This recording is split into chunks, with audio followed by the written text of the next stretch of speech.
Hi, thanks for joining me, and today we're going to be looking at some other exercises that we can do for shoulder mobility so that it can feel good in our neck and our shoulders and our upper back and chest. So to start with, come into the kitchen, or maybe you've got a sofa that's about, the back of the sofa is about hip height. That's a good option. We're going to be using that in a sec. But first, stand with the feet nice comfortable distance apart, a little bit of a bend in the knees. Bring the arms to the sides, elbows bent, make fists of the hands, and we're just going to take one elbow forwards and pull the other elbow back. Twisting through the upper back, creating some mobility in the thoracic spine, in the upper back. So this is a part of the back that tends to get really tight. So we'll twist, take the twist out of the knees, so make sure the knees are a little bit soft, a little bit bent. The hips can move a little bit so you're not twisting the knees, but try to keep the hips still. It's the upper body that's moving from side to side. And then we'll do one more to each side and let the arms relax. And now bring the shoulders up to the ears as you breathe in. And as you breathe out, let the shoulders come down the back. So we'll take one more, breathing in, shoulders up to the ears, breathing out, relax the shoulders down. So we can often find not only do we get tense in the neck and shoulders because we're sitting a lot and maybe sitting over a computer, but also when we're feeling a bit anxious or a little bit stressed, our shoulders do start to rise up to the ears and it creates all this tension here in the neck and shoulders. So let the shoulders relax down. Great. So with those lovely relaxed shoulders, take the right ear towards the right shoulder. So drop the ear towards the shoulder.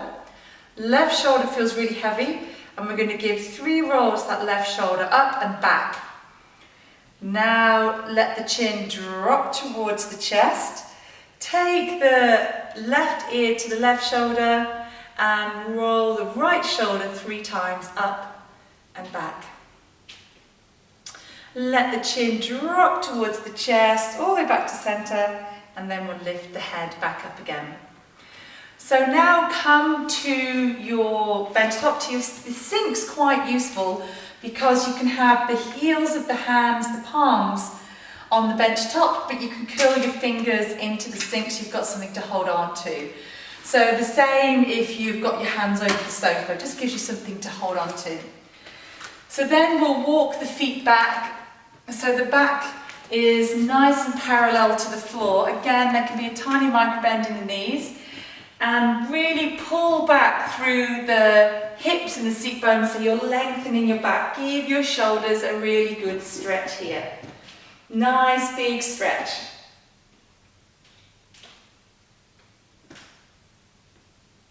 Then bring yourself up, walk the feet just a little bit in, not too far in. Press into the heels of the hands and lift the chest up and the chin up. So we don't want to just drop the head back because that's not going to be very comfortable for the neck. But more that we're using strong glutes, a strong back, and we're just lifting the chin up to feel a little bit open through the throat and the collarbones. Then curling your fingers to hold onto the sink, maybe walking the feet back a little bit. Lengthen out the spine, really pull back with the hips. And one more time, slight walk in, not too far in. Push into the heels of the hands.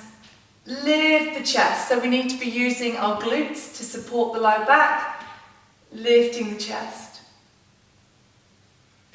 And then bring yourself back to standing. So stand a little bit closer so you feel you're in a nice comfortable distance away from the sink.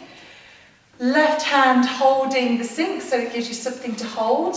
And the right arm, we're going to bend that elbow and pull the arm back.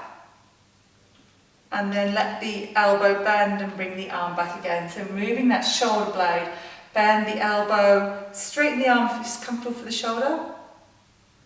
And then bring that arm back, and then we'll take it to the side. So hold with the right hand, bend the left elbow, open out, bending and back, bending, open out, bending and back. So now we'll come to the bench or the sofa, and if you want to put a towel down to protect the elbows, then that's fine. So bring the elbows onto your bench top, walk the feet back, so you want your hips to stay above the knees, above the ankles, and your back to be nice and long and as parallel to the floor as you can make it. So if you need to open the elbows a little bit wider, then that's fine. So firstly, the first option might be to have the forearms on the bench top and just let the back be nice and long. So if you're quite mobile in the lower back, you might find that you're feeling this in your lower back rather than in your shoulders or chest. So if that's the case, engage the low belly, draw your navel up towards the spine so that your lower back stays nice and sort of flat really, and then your chest can start to come down towards the floor. We're just opening up here. So if you feel that's a good option for you, particularly if your shoulders don't feel great, bending the elbows out to the side is a really good option. And then this time we're going to bring the elbows to the floor, the hands can come together. So again, let the chest shine down towards the floor, and this time if you want to, you can let the fingers point down your back, so you're stretching your triceps. And remember to draw the navel in towards the spine, so the lower back isn't doing all the work here. You want to stretch into your shoulders, into your chest.